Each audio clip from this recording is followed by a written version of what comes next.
এক সকালে রাফি তার বাবার সঙ্গে মাঠে গেল। মাঠ জুড়ে সবুজ ঘাস, নরম বাতাস আর পাখিদের কলরব।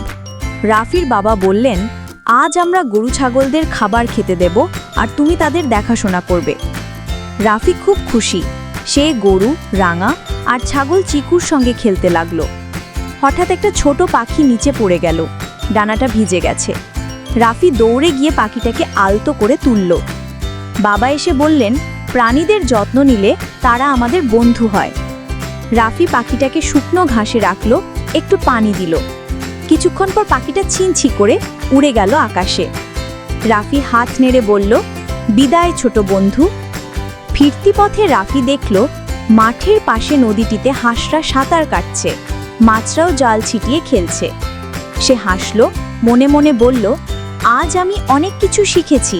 দয়া করলে মন ভালো হয় আর সবাই সুখে থাকে। সেদিন থেকে রাফি প্রতিদিন মাঠে গিয়ে সব প্রাণীদের সঙ্গে সময় কাটাতো। রাফির গ্রামের সকালগুলো হয়ে উঠল আরও আনন্দময়, আরও জীবন্ত।